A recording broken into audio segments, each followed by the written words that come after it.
We've got yet another example of your tax dollars being used to push liberal propaganda and smear regular Canadians for the crime of just not being liberals. Access to information records obtained by Blacklock's reporter revealed that federal funds were handed out under Heritage Minister Karina Gould's so-called Digital Citizen Initiative to smear political opponents of the Liberal Party, namely Conservatives, and anyone else who dares to challenge the Liberal agenda.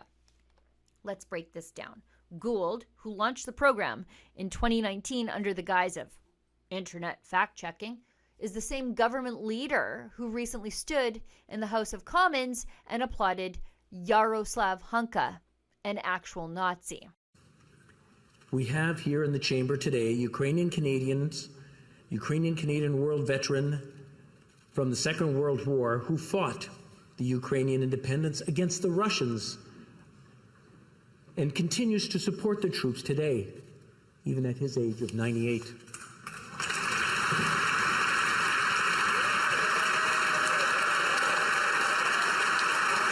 Yeah, you heard that right. The same liberals who gave a standing ovation to someone who fought with the Waffen-SS are funding research projects accusing conservatives and the Freedom Convoy of being tied to, quote, far-right extremism and National Socialist ideology.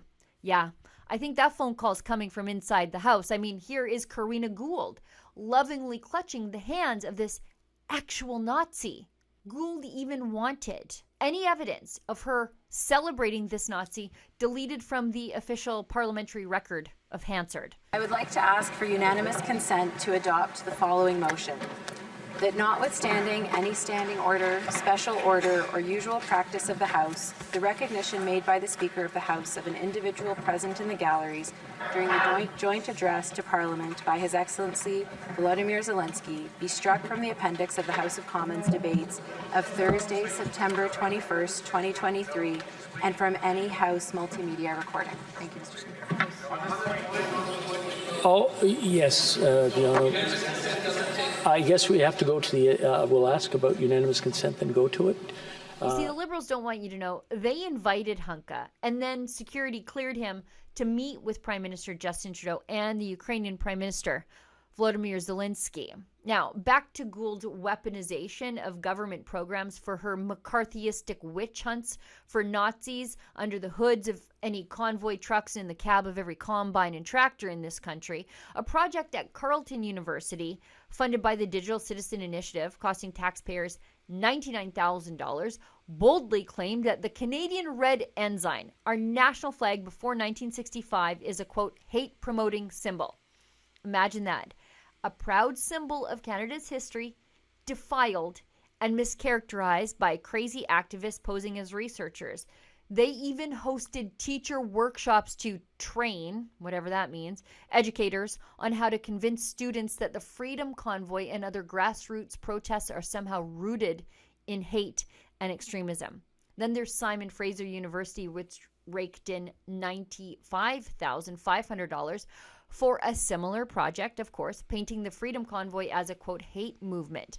Never mind that no protesters were charged with hate crimes. Facts don't seem to matter in these McCarthy-style witch hunts funded by the government. And here's the kicker. The entire initiative was launched without parliamentary oversight. No committee ever scrutinized this $19.4 million disinformation program. This isn't just wasteful spending. It's a deliberate attempt to silence dissent and demonize everyday Canadians who don't fall in line with the Liberal agenda through unfounded reputational damage. All the while, the Liberals continue to turn a blind eye to modern-day Nazi Hamas apologists running amok on the streets of Canadian cities week after week. Enough is enough. No government fund should ever be used to attack political enemies or rewrite history to suit the narrative of the ruling party, all under the guise of internet fact-checking. An election cannot come soon enough. For Rebel News, I'm Sheila Gunn-Reid. Canadians should not be forced to stand by as the Liberals rearrange the deck chairs on the Titanic. We need an election now. To send a message to Prime Minister Justin Trudeau or whoever is currently running the Liberal Party, please go to calltheelection.ca and sign the petition today.